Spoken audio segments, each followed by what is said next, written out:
In the annals of police brutality and political hubris, it is recorded that over 40 of officers who report being verbally assaulted by public figures, especially those in positions of power, are women, frequently targeted with gendered slurs and threats that far exceed the aggression faced by their male counterparts. This stark statistic, often buried beneath the headlines of more overt violence, paints a chilling picture of an insidious form of power abuse, a phenomenon that unfolded with visceral intensity on a rain-slicked evening, forever scarring the career of one dedicated officer and exposing the raw nerves of political impunity. The story begins not with a bang, but with a simmering resentment, an undercurrent of entitlement that had long defined the public persona of Arthur Thorne, a state senator whose career had been a masterclass in aggressive politicking and strategic charm. Thorne was a man forged in the crucible of local power, rising from a modest background to command significant influence, his ambition as relentless as the tide. His district, a sprawling mix of suburban affluence and working-class grit, had learned to navigate his mercurial temperament, a personality that could swing from benevolent patron to roaring tyrant with disorienting speed.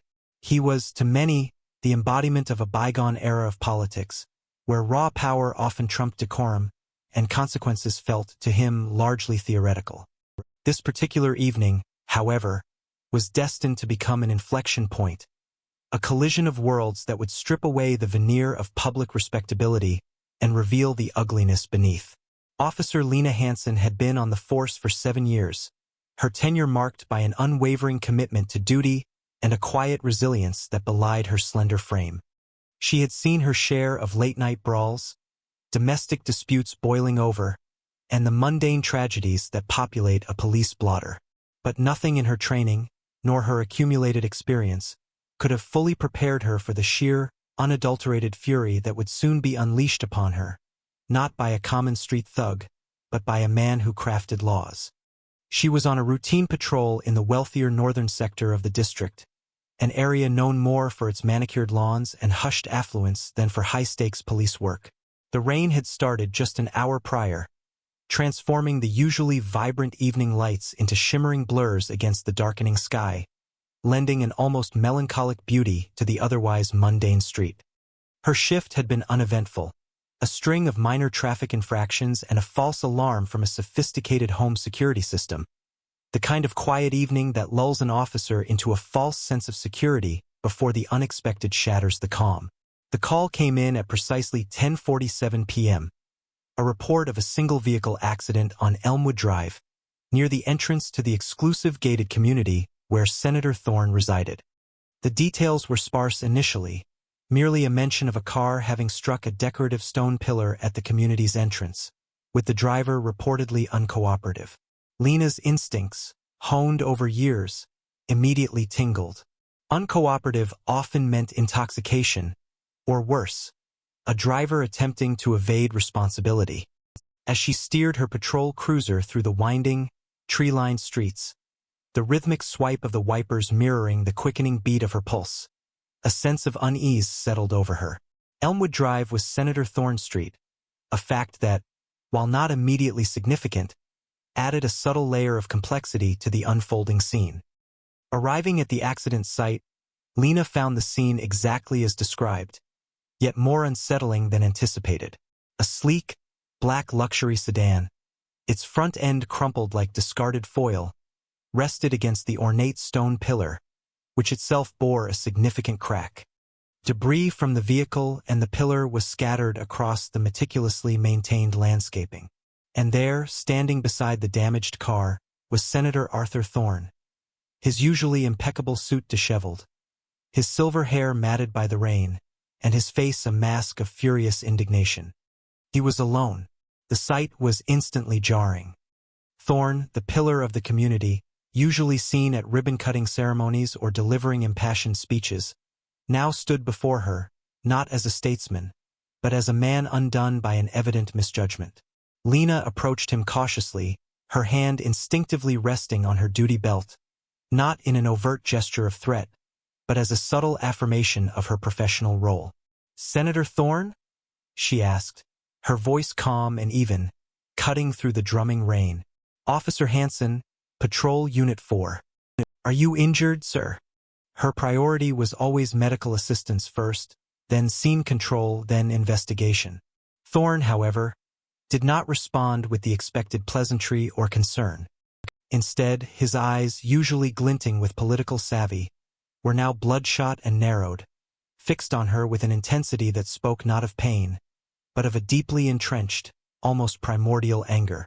A strong scent of alcohol, unmistakable even in the damp air, wafted from him, confirming Lena's initial suspicion. Injured, Thorne scoffed, the word dripping with disdain. I am perfectly fine, officer. This is an absolute outrage. Do you know who I am? His voice, usually modulated for public addresses, was now a gravelly growl, each word infused with a potent blend of irritation and self-importance. This was the opening salvo, a classic power play designed to immediately establish dominance and intimidate. Lena had encountered it before, but rarely with such raw intensity, and never from someone of Thorne's stature. She took a measured breath, reminding herself of her training. Remain professional, adhere to protocol, do not escalate. Yes, Senator, I know who you are, Lena replied, her gaze steady, refusing to waver under his scrutiny. And my primary concern is your safety. Have you been checked by paramedics, sir? She gestured subtly towards her patrol car, where she had already called for an ambulance, a standard procedure for any accident, especially one involving a public figure or suspected impairment. Thorne's lip curled into a sneer. Paramedics? This is a fender bender, officer. A minor mishap. I merely misjudged the turn in this infernal rain. Now, if you'd be so kind as to call me a tow truck and have this situation discreetly handled, I'd appreciate it. He emphasized discreetly, his eyes darting around as if expecting paparazzi to emerge from the shadows, despite the late hour and isolated location. Lena knew, with a certainty that settled deep in her bones, that discreetly handled was not an option. The damage to the vehicle and the pillar was significant, clearly indicative of a more forceful impact than a minor mishap. More importantly, his obvious intoxication meant this was no longer just property damage. It was a potential DUI, a serious offense regardless of the driver's social standing. Senator, she began, her tone firming slightly, I'm afraid I can't do that. Given the circumstances and the damage, I'm required to conduct a full accident investigation. And, sir, I need to ask you, have you consumed any alcoholic beverages this evening? The question hung in the air, a direct challenge to his assumed authority, a stark reminder of the law's impartiality, even if he vehemently believed it did not apply to him. Thorne's face, already flushed, darkened further, his jaw clenching visibly. The veneer of polite disdain shattered, replaced by an incandescent rage. How dare you? He roared, his voice echoing unnaturally in the quiet night, startling a nearby bird from its perch. Do you know who you are speaking to? I am a state senator. I craft the very laws you are sworn to uphold. And you, a mere patrol officer, are questioning my sobriety? This is an insult, an absolute outrage. He took a step closer to Lena, invading her personal space, his eyes blazing with an almost terrifying intensity. His breath, now closer, reeked strongly of aged whiskey. Lena, despite the sudden surge of adrenaline, stood her ground. Her training kicked in, the countless hours of role-playing difficult scenarios, of de-escalation techniques, of maintaining composure under duress. Senator, I am merely doing my job, she stated, her voice unwavering, a testament to her discipline. And part of my job is to ensure public safety and investigate accidents thoroughly. I need you to step back, please, and provide me with your license and registration. The request, simple and standard, was like a match thrown onto dry tinder. Thorne exploded. You're doing your job? He bellowed, his voice rising to a frantic, almost unhinged pitch. You're a menace, a power-hungry little tyrant in a uniform. Do you think you can just harass a public official like this? I will have your badge, girl. I will have your career. I will call the chief of police myself, and by morning, you will be scrubbing toilets. Do you understand me? You will regret this night for the rest of your pathetic life. His words, laced with venom and dripping with misogynistic undertones, were a direct assault, not just on her authority, but on her very person, her gender, her professional existence. He wasn't just angry. He was trying to shatter her, to diminish her, to remind her of his perceived superiority. The onslaught of verbal abuse, the raw, unbridled rage emanating from him, was a physical force pressing against Lena. She felt a flicker of fear, a primal instinct, but it was quickly overridden by a cold, resolute anger of her own. This wasn't just about a DUI anymore. It was about respect, about the rule of law, and about protecting the integrity of her position. She maintained eye contact, her expression firm, her posture unyielding. "Senator Thorne," she said, her voice now edged with a quiet authority that cut through his bluster. "I am issuing you a lawful command. Step back. Provide your documents. And if you continue to obstruct this investigation or threaten an officer, you will be placed under arrest." The mention of arrest, a stark reality that had likely never grazed the edges of his privileged world, seemed to momentarily short-circuit his rage, replaced by a momentary, stunned silence. His eyes widened slightly, a flash of genuine surprise, but it quickly morphed back into a more insidious fury, a calculated wrath. He took a step back, but only to retrieve his wallet, his movements jerky and uncoordinated. As he fumbled with the cards, he continued his tirade, though now slightly less boisterous, more menacing. "You think you're tough, don't you? A little girl playing cop. Let's see how tough you are when I personally ensure you never work in this town again. I'll make sure your name is mud. I'll make sure your family hears about this heroic act of yours. Every move you make, every decision you've ever made will be scrutinized. I have friends, officer, powerful friends, and they will make your life a living hell." These were not idle threats. Lena knew the political landscape, the intricate web of favors and influence that permeated City Hall and the police department alike. Thorne had the power to make good on his promises, to initiate internal investigations, to sway public opinion, to apply immense pressure. This was the moment where many officers, especially junior ones, might have capitulated, chosen the path of least resistance to avoid the inevitable political fallout. But Lena Hansen, in that rainy night, found an unshakable resolve. Her 7 years on the force had not been without challenges, but she had never bent to intimidation, and she wasn't about to start now. The principle at stake was too fundamental. "Senator," she stated, taking the license and registration he finally thrust at her, her voice now devoid of any emotion, purely procedural. "Please step to the front of my patrol vehicle. I need to administer a field sobriety test." This was it, the point of no return. Thorne's refusal to cooperate, his clear impairment, and his aggressive behavior left her no choice. As she spoke, she subtly activated her body camera, ensuring every interaction, every threat, every word was being recorded. This wasn't just for evidence. It was for her protection, a shield against the political machinery she knew he would unleash. Thorne stared at her, a silent battle of wills playing out under the glow of the flashing emergency lights. For a fleeting second, Lena thought she saw a flicker of something akin to fear, or perhaps resignation, in his eyes. But then it was gone, replaced by a renewed, incandescent rage. He knew what a field sobriety test would entail. He knew he would fail. And the implications of that failure, for a man whose image was meticulously cultivated, were catastrophic. He was about to lose control not just of his vehicle, but of his carefully constructed reality. "You want a test?" he snarled, a dangerous glint in his eye. "I'll give you a test. You're testing my patience, officer. You are pushing me to my absolute limit. And when I reach it, you will regret it deeply." He began to stumble towards her, his movements more aggressive than unsteady. Lena, anticipating his next move, took a step back, maintaining a safe distance. Her hand went to her radio, "Control, Unit 4. I have an uncooperative subject, Senator Arthur Thorne, suspected DUI. Requesting immediate backup and a supervisor to my location, Elmwood Drive.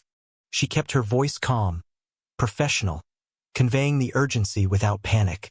The simple act of calling for backup, of drawing official attention to the situation, only further inflamed Thorne. Backup? You think you need backup for me? He practically shrieked, his voice cracking with fury. This is an absolute farce. You are making a huge mistake, officer. A monumental error. I will see to it that you are reprimanded, disgraced, and removed from this force. This is your final warning. He was now gesticulating wildly, his face contorted in a mask of pure, unadulterated fury. His threats escalated, becoming more personal, more unhinged. He accused her of targeting him, of being a political operative, of being a woman scorned, trying to make a name for herself at his expense. The misogyny was no longer subtle. It was blatant, a torrent of vile insults aimed directly at her gender and perceived weakness. Lena, despite the escalating aggression, refused to engage with his insults. She kept her focus on the task at hand, on maintaining control of the situation. Her job was to enforce the law, not to engage in a verbal sparring match with an enraged, intoxicated senator. Senator Thorne, she reiterated, her voice cutting through his tirade with an almost surgical precision. This is your last warning. If you do not comply with my lawful commands, I will be forced to place you under arrest for obstruction of justice and resisting arrest. She articulated each charge clearly, precisely, ensuring he understood the gravity of his continued defiance. The legalistic language, devoid of emotion, seemed to penetrate his drunken rage more effectively than any other words she had used. For a moment he faltered, his mouth opening and closing soundlessly as if searching for a new insult, a new threat. But before he could unleash another volley, the distant wail of sirens grew louder, signaling the imminent arrival of her backup. The sound, a harbinger of official consequence, seemed to snap something in Thorne. His defiance, which had been fueled by a belief in his invincibility, began to crack. As the first patrol car rounded the bend, its lights painting the scene in a flashing tableau of red and blue, Thorne's shoulders slumped. The moment of absolute, unrestrained rage, the belief in his own untouchability, was finally giving way to the cold, hard reality of impending arrest. When Sergeant Mark Jenkins and Officer Ben Carter arrived, they found Lena Hansen standing firm, resolute, facing down a visibly shaken but still seething Senator Thorne. The body camera footage, which Lena had meticulously ensured was active, would later become the irrefutable chronicle of Thorne's unraveling. It captured every sneer, every threat, every misogynistic slur, painting a damning portrait of a man unmasked. The arrest was swift, by the book. Thorne, surprisingly, offered little physical resistance once surrounded by multiple officers, his earlier bravado deflating into a sullen, seething resentment. The breathalyzer test, administered at the station, confirmed what Lena had known. His blood alcohol content was well over twice the legal limit. The charges filed were comprehensive: DUI, reckless driving, obstruction of justice, and resisting arrest. The immediate aftermath was, as Lena had anticipated, a maelstrom. The news broke rapidly, a salacious scandal involving a prominent state senator and a female police officer. The media descended, ravenous for details. Thorne's political allies, initially hesitant, quickly rallied to his defense, painting Lena as an overzealous, politically motivated officer, seeking to undermine a respected public servant. They twisted the narrative, claiming Thorne was merely frustrated by the unreasonable demands of an officer who failed to recognize his standing. Anonymous sources, believed to be from Thorne's camp, leaked stories questioning Lena's professionalism, her temperament, even her personal life, attempting to discredit her and sow doubt about her account. The police department, caught in the crossfire between political pressure and public outcry, was forced to navigate a treacherous path. Internal Affairs launched an investigation, a standard procedure for any high-profile incident, but one that felt to Lena like a direct attack. She was grilled for hours, every decision scrutinized, every word she uttered on that rainy night dissected. The body camera footage, however, proved to be her strongest shield. It was undeniable. Thorne's rage, his threats, his blatant abuse of power, all captured in unflinching detail. The footage was eventually leaked to a local news outlet, ostensibly by a junior officer disgusted by the attempts to cover up Thorne's behavior, and the public reaction was immediate and overwhelmingly supportive of Lena. The release of the body camera footage was a game-changer. It electrified the public, shifting the narrative irrevocably. What had been portrayed as a misunderstanding or an overzealous officer was now starkly revealed as a textbook case of political entitlement and abuse. The sheer audacity of Thorne's threats, his casual misogyny, and his blatant disregard for the law, all laid bare for the world to see, ignited a firestorm. Citizens, already wary of political corruption, saw in Lena Hansen a champion of integrity, a symbol of the ordinary person standing up to extraordinary power. Support poured in from community groups, women's rights organizations, and individual citizens alike. The tide had turned swiftly and decisively. Yet the fight was far from over. Thorne, though publicly disgraced, still commanded significant resources and influence. His legal team launched an aggressive defense, attempting to suppress the body camera footage, claiming it was selectively edited or illegally obtained. They argued that Thorne's heated language was merely a result of stress and the shock of the accident, not an indication of criminal intent. They tried to paint Lena as emotionally unstable, as someone with a history of antagonizing public figures, despite her pristine record. The courtroom battle became a proxy war, not just for Thorne's freedom, but for the very principle of accountability, for the notion that no one, regardless of their position, is above the law. During the intensely public trial, Lena Hansen found herself under an unprecedented spotlight. Every aspect of her life, from her childhood to her training, was subjected to intense scrutiny by Thorne's defense team. They tried to pick apart her character, to find any flaw, any inconsistency that could be exploited to undermine her credibility. They brought up old, dismissed complaints against other officers, attempting to smear the entire department and, by extension, her. The pressure was immense, a constant, gnawing weight that tested her resolve daily. Yet, through it all, she remained steadfast, delivering her testimony with the same calm, professional demeanor she had shown on that fateful rainy night. Her truth was simple, clear, and unflinching. The prosecution, armed with the irrefutable body camera footage and Lena's consistent, credible testimony, built a formidable case, weaving together the objective evidence of the footage with Lena's detailed account of Thorne's verbal assault and obstruction.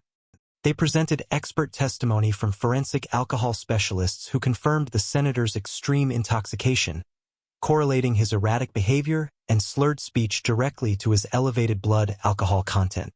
The stone pillar, a silent witness to the senator's recklessness, was brought in as an exhibit, its significant damage underscoring the force of the impact and contradicting Thorne's minor mishap defense. The prosecution's narrative was clear. Senator Thorne, accustomed to absolute power and believing himself immune to consequence, had attempted to leverage his position to evade accountability for a serious crime.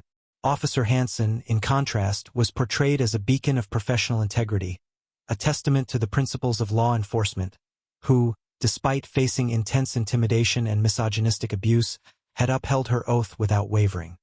The dramatic climax of the prosecution's case came when the unedited body camera footage was played for the jury, projected onto a large screen in the hushed courtroom.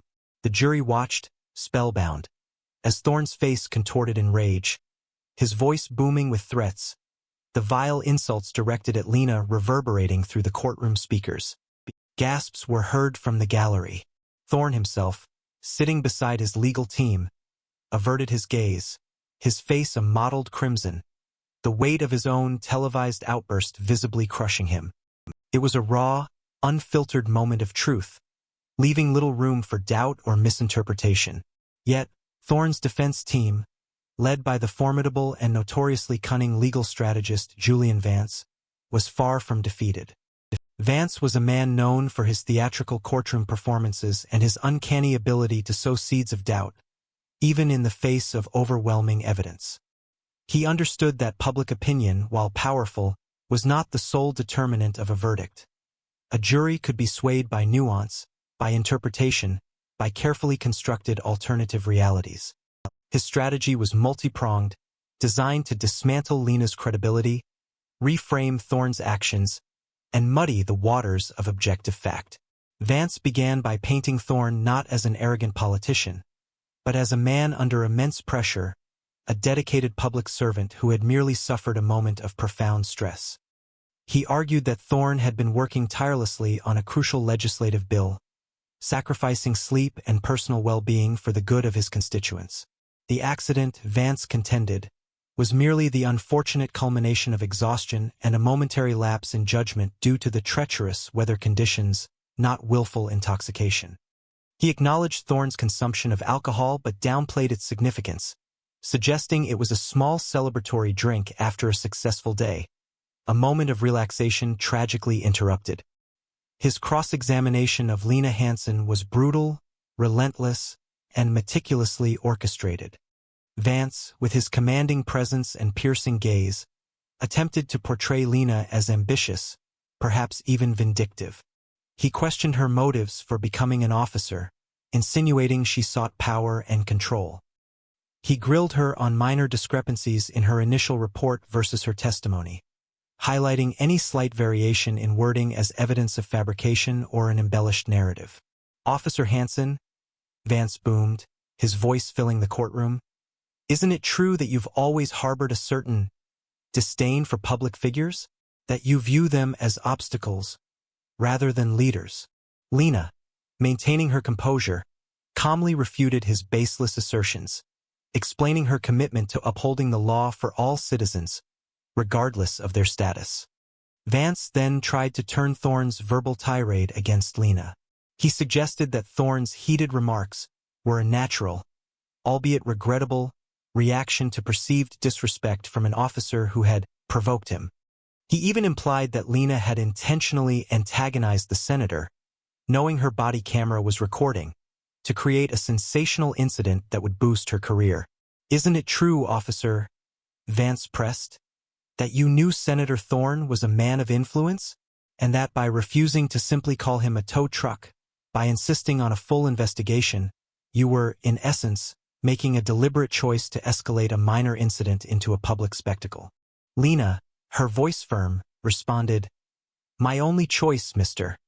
Vance, was to uphold the law." Senator Thorne was exhibiting clear signs of intoxication, had caused significant property damage, and was obstructing a lawful investigation.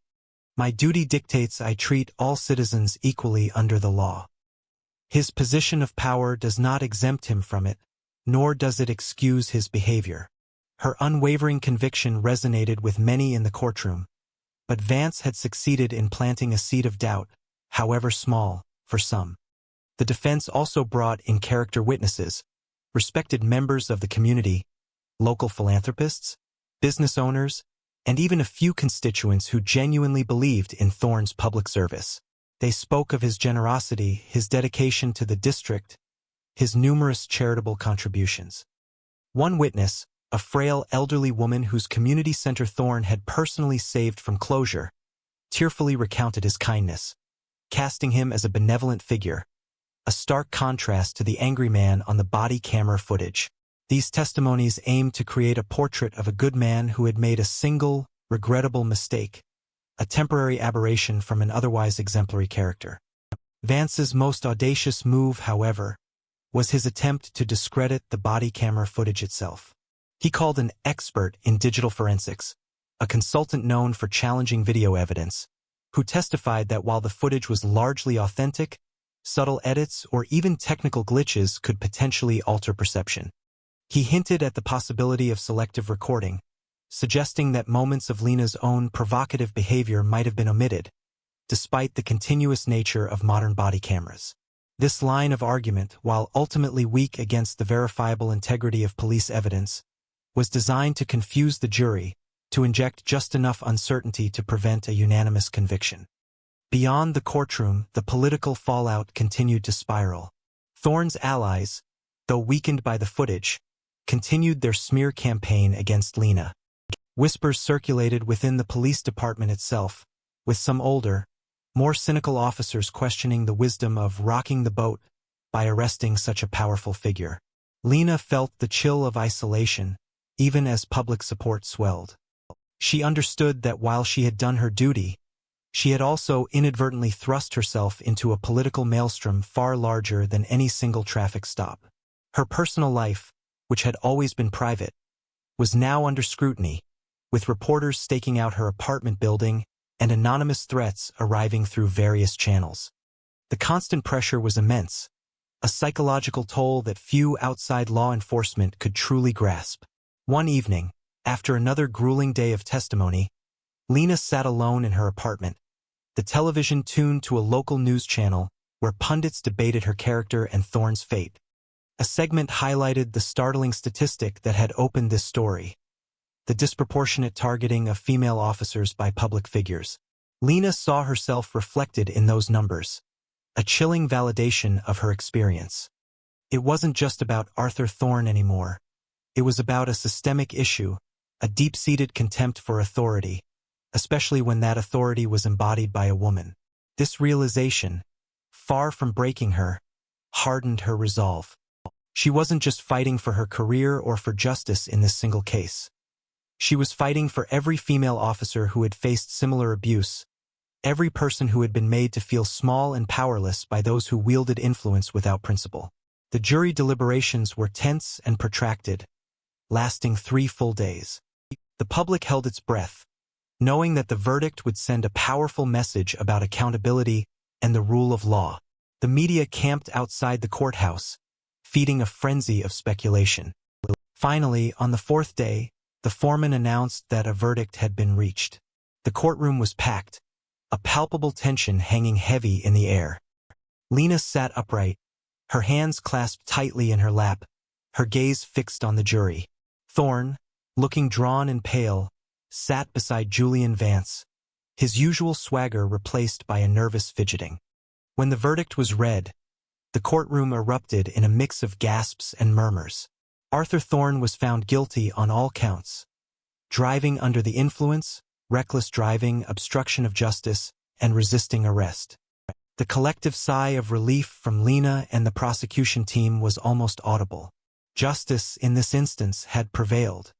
The body camera footage, Lena's unwavering testimony, and the undeniable forensic evidence had been too powerful for even Julian Vance's masterful defense to overcome.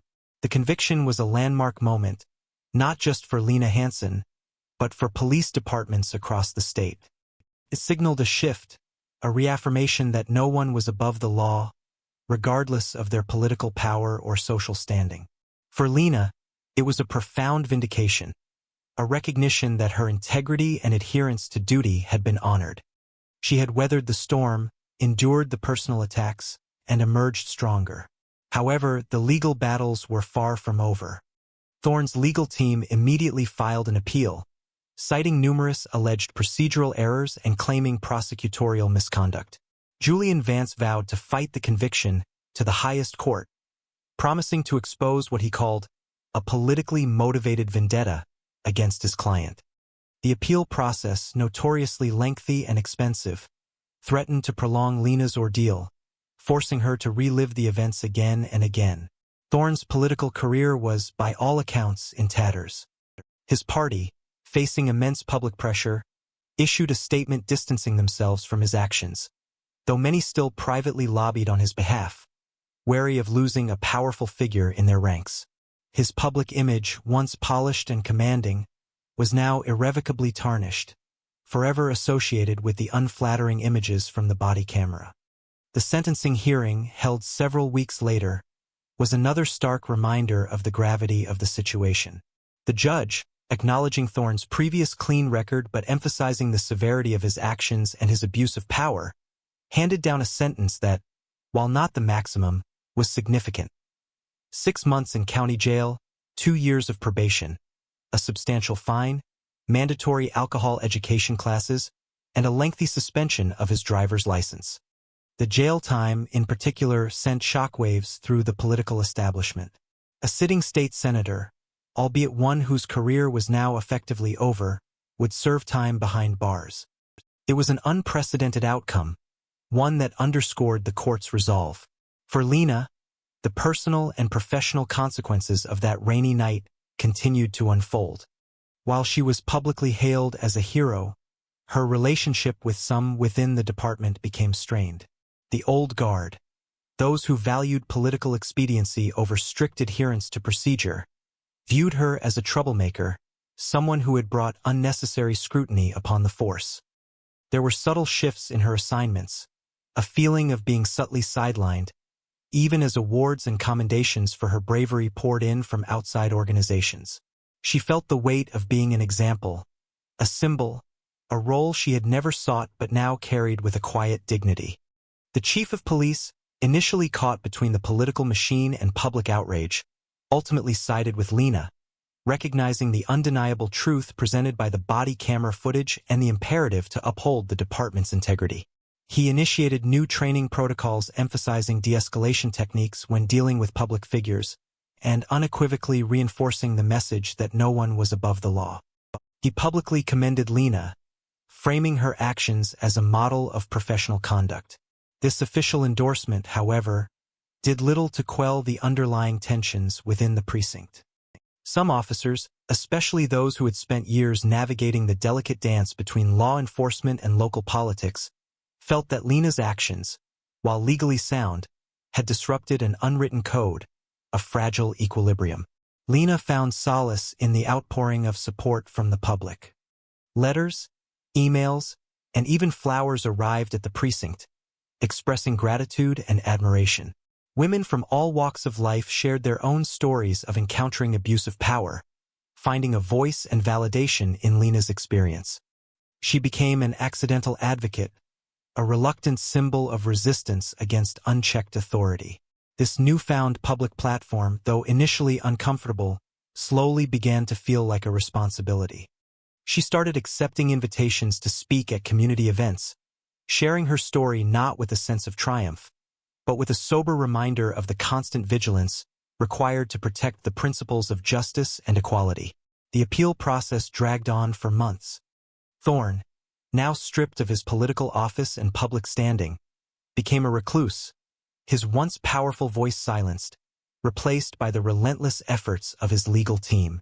Julian Vance pursued every avenue, every technicality, relentlessly fighting to overturn the conviction. He argued that the judge had improperly instructed the jury, that crucial evidence had been unfairly admitted, and that the sentencing was excessively harsh given Thorne's public service record. The media, though no longer camped outside the courthouse daily, still followed every development, eager for updates on the disgraced senator's continuing legal battle. Lena's life, meanwhile, slowly began to regain a semblance of normalcy, albeit a new normal. She continued her patrols, now with a heightened awareness of her public profile. Her colleagues, initially divided, gradually came to respect her steadfastness. The internal tensions within the department subsided as the immediate pressure of the Thorne case faded, replaced by the mundane realities of daily police work. Yet, the lessons of that rainy night and the subsequent firestorm were etched deeply into the department's collective consciousness. It had been a painful but necessary reckoning, forcing a reevaluation of how power was wielded and how justice was administered. The ultimate outcome of Thorne's appeals would take years to fully resolve, weaving through higher courts and continuing to generate legal expenses that slowly eroded his remaining personal wealth. Each stage of the appeals process was a minor tremor for Lena, a brief resurgence of the past, but she remained prepared, confident in the truth of her actions and the strength of the evidence. The body camera footage, her silent ally, would continue to speak volumes. The story of Officer Lena Hansen and Senator Arthur Thorne became a permanent fixture in the annals of local jurisprudence, a cautionary tale for those who believed themselves untouchable. It was a stark reminder that even in the darkest, rainiest nights, The glare of accountability, however unwelcome, could always find its way through, illuminating the shadows of privilege and exposing the raw, unvarnished truth. The true legacy of that evening, however, extended beyond the courtroom. Echoing through the corridors of law enforcement and the broader discourse of public accountability. For Lena Hansen, the initial relief of the verdict and sentencing eventually gave way to a deeper understanding of her new role, one she hadn't consciously sought but now undeniably occupied. She was no longer just Officer Hansen, Patrol Unit 4. She was the Officer Hansen, the woman who stood up to Senator Thorne. This identity came with its own unique set of challenges and responsibilities. The awards ceremonies continued, a parade of accolades from women's groups, civil liberties organizations, and even national law enforcement associations. She was invited to Capitol Hill to consult on legislation aimed at protecting officers from political intimidation, her testimony drawing national attention. Yet, amidst the praise and the newfound influence, Lena remained grounded. She remembered the quiet solitude of that rainy night, the fear, the anger, the unwavering conviction that had kept her standing. The true victory, she believed, wasn't the public recognition, but the affirmation of principle. Within her own department, the initial divisiveness slowly began to recede, replaced by a grudging respect from some of the old guard, and a genuine admiration from younger officers, particularly women, who saw her as a trailblazer. The chief of police, buoyed by the positive public perception and the clear mandate for reform, used the Thorne incident as a catalyst. He initiated mandatory training sessions on body camera usage and evidence integrity, emphasized de-escalation tactics, and, crucially, implemented a zero-tolerance policy for any form of intimidation or political interference in active investigations. The department, once perceived by some as susceptible to political maneuvering, began to cultivate a new image of transparency and unwavering adherence to the law. Lena, in a testament to her continued dedication and skill, was eventually promoted to sergeant, a move that surprised some but was widely supported by the community and a growing number of her peers. Her experience with Thorne, while traumatic, had forged her into a leader with a unique perspective, capable of empathizing with the difficulties faced by junior officers while simultaneously understanding the intricate power dynamics at play in high-stakes situations. She used her new platform to mentor younger officers, especially women, stressing the importance of integrity, documentation, and unwavering professionalism in the face of adversity. She often shared an anecdote about her conversation with the chief shortly after Thorne's conviction, where he had admitted that Lena's body camera had not only protected her, but had also saved the department from a potentially career-ending scandal for him. It was a stark reminder of the fragile balance between institutional power and individual accountability. The appeal process for Arthur Thorne, as Julian Vance had promised, stretched on, an agonizingly slow grind through the legal system. The District Court of Appeals upheld the conviction, citing the overwhelming evidence and the clear legal adherence of the trial judge. Vance, undeterred, escalated the case to the state Supreme Court. Each new hearing, each new motion, reopened old wounds for Lena. She would find herself reliving the abuse, the threats, the emotional toll of that night. Yet, with each successive affirmation of the original verdict, a sense of relief, of finality, washed over her. It was a slow drip of justice, but justice nonetheless. Thorne, stripped of his remaining political influence, his financial resources dwindling under the weight of legal fees, became a ghost of his former self. He had lost not only his career and his freedom but also the respect and admiration he had once commanded. His image, once projected as a symbol of success, was now synonymous with disgrace. The irony was not lost on Lena. The man who believed he could silence her, could erase her career, had instead inadvertently cemented her legacy and utterly destroyed his own. His appeals were ultimately exhausted, reaching their final brick wall at the state Supreme Court, which refused to hear the case, effectively upholding all previous rulings. The conviction stood. Thorne served his 6 months, a harsh reality check for a man who had always lived above the rules. Upon his release, he vanished from the public eye, his once booming voice reduced to an ignominious whisper in the annals of political downfall. The case of Senator Arthur Thorne versus Officer Lena Hansen became a mandatory case study in police academies across the nation. It was taught not just as an example of proper procedure, but as a crucial lesson in resilience, integrity, and the ethical responsibilities of law enforcement. Young recruits, watching the unedited body camera footage in hushed classrooms, learned the invaluable lesson that the rule of law applies to everyone, and that an officer's commitment to duty, even in the face of immense pressure, can be a bulwark against injustice. Lena, sometimes invited to speak at these academies, always emphasized the human element, the fear she felt, the strength she found, and the importance of remembering that every person, regardless of their status, deserves to be treated with professionalism, but also to be held accountable. Years passed. Lena Hansen continued her ascent through the ranks, her career a testament to principled leadership. She became captain of patrol, overseeing hundreds of officers, implementing progressive policies, and fostering a culture of transparency and community engagement. She championed initiatives to support female officers, ensuring they had equal opportunities for advancement and robust support systems to navigate the unique challenges of their profession. She became a visible, respected figure in the community, often seen at town hall meetings, her calm demeanor and steady voice reassuring citizens that their police force was committed to serving and protecting them, without fear or favor. Her personal life, once ravaged by the public scrutiny, slowly healed. She found love and companionship, built a home, and embraced a life that, while still demanding, was rich with purpose and connection.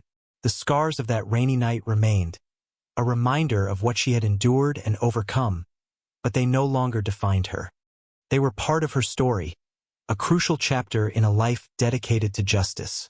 One particularly rainy evening, almost a decade after the Thorne incident, Lena, now Captain Hansen, was driving home from a late shift. The rain lashed against her windshield, mirroring the conditions of that fateful night. As she passed the entrance to the exclusive gated community on Elmwood Drive, she noticed something new. The ornate stone pillar, once bearing the significant crack from Thorne's accident, had been replaced entirely. In its place stood a new, simpler, but equally sturdy pillar. And on a small bronze plaque affixed to its base, barely visible in the dim light, were words that offered a poignant epilogue, dedicated to the enduring principles of justice and the unwavering courage of those who uphold it. Lena slowed her car, peering through the rain-streaked glass. A faint smile touched her lips. She didn't need her name on a plaque.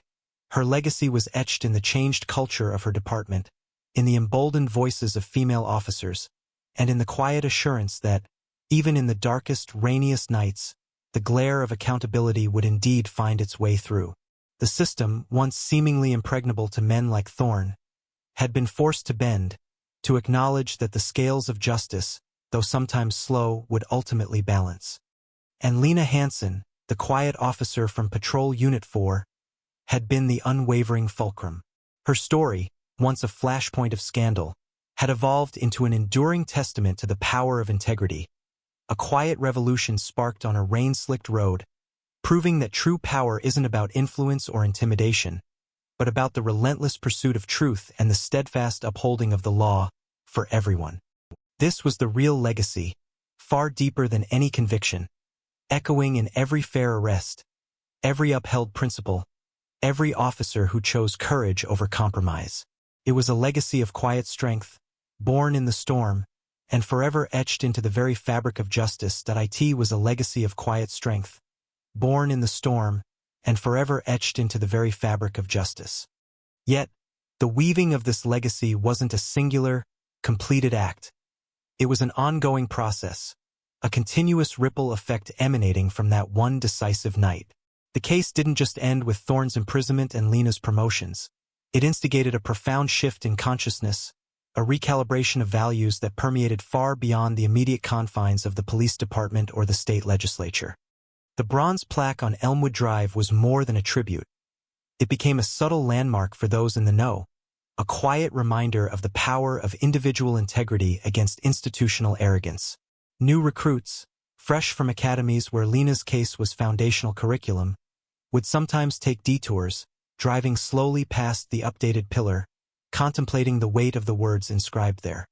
They understood, perhaps more deeply than any prior generation of officers, that their body cameras were not just tools for evidence collection, but instruments of accountability, for themselves as much as for the public they served. Lena, as Captain Hansen, fostered an environment where this accountability was celebrated, not feared. She implemented regular integrity forums, where officers could openly discuss ethical dilemmas, share challenging encounters, and reinforce the department's unwavering commitment to the rule of law. These weren't punitive sessions. They were collaborative spaces designed to strengthen the moral fabric of the force, recognizing that every officer, regardless of rank, could face a thorn moment in their career. She often spoke of the importance of recognizing the subtle pressures, the quiet nudges to look the other way, that could erode an officer's resolve. It's rarely a grand choice, she'd tell them, but 1,000 tiny ones, each one testing your conviction. Hold fast to the first principle. The law is blind, and so must we be in its application. Her influence extended into legislative circles, where her measured, articulate testimony helped shape new statewide guidelines for interactions between law enforcement and public officials. These guidelines mandated immediate, public disclosure of body camera footage in cases involving high-ranking public figures, drastically reducing the window for political interference and media manipulation. The Hansen Amendment, as it became unofficially known, was a direct consequence of Thorne's desperate attempts to discredit the footage, ensuring that future incidents would be judged on objective evidence, not political spin. It was a powerful countermeasure to the very tactics Thorne's defense team had employed, effectively neutering similar strategies for future defendants. The media, too, found a new anchor point in Lena's story. While sensationalism often reigned, the Thorne case became a touchstone for discussions on journalistic ethics, particularly in reporting on police-involved incidents and political scandals. Reporters, once eager to print unsubstantiated leaks from Thorne's camp, learned to demand verifiable evidence, to scrutinize narratives offered by powerful figures, and to give credence to the often unheard voices of those who dared to challenge the status quo. Lena's quiet dignity in the face of relentless scrutiny became a model for how to navigate public discourse with grace and unwavering truth. Beyond the professional sphere, Lena's personal journey continued to evolve. The trauma of that night, though integrated into her identity, found new outlets. She became a mentor for young women in leadership, not just in law enforcement, but across various male-dominated fields. Her message was always consistent. Find your voice, trust your instincts, and never allow anyone to diminish your worth or compromise your principles. She helped establish a foundation providing legal support and counseling for officers facing harassment or intimidation, a direct response to the isolation she had felt during the early stages of the Thorne debacle. Her home life, which had once felt under siege, became a sanctuary. Her partner, a quiet but fiercely supportive man she had met years after the incident, understood the lingering echoes of her past. He provided the grounding she needed, a safe harbor where she could shed the mantle of captain and simply be Lena. They built a life together, filled with the simple joys of everyday existence. Gardening, quiet evenings with books, and shared laughter that healed old wounds. She rarely spoke of Thorne except when it served a purpose, a cautionary tale for a mentee or a historical reference in a policy discussion. The man himself had faded into obscurity, a name primarily whispered in hushed tones as a warning, rather than remembered as a figure of power.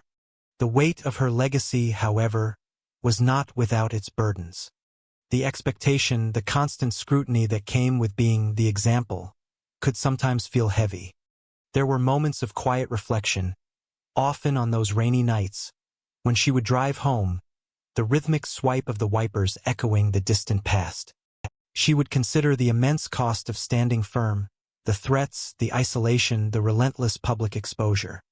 But in those moments, she would also recall the unwavering conviction, the deep-seated belief that what she did was right, not just for herself, but for the integrity of the law itself. The true impact of Lena Hansen's actions wasn't found in a single conviction or a plaque on a pillar, but in the countless small acts of courage that followed, in the quiet refusal of other officers to bend to pressure, in the renewed trust of a community in its protectors. It was in the shifting culture, the subtle yet profound understanding that the badge was a symbol of service, not impunity, and that justice, like the rain, fell on everyone equally. Her story had become more than just an anecdote. It was a living testament, a North Star for ethical conduct, forever reminding those who served, and those who governed, that the relentless pursuit of truth and the steadfast upholding of the law were the very foundations upon which a just society was built. And in that quiet, enduring legacy, Lena Hansen found a profound and lasting peace.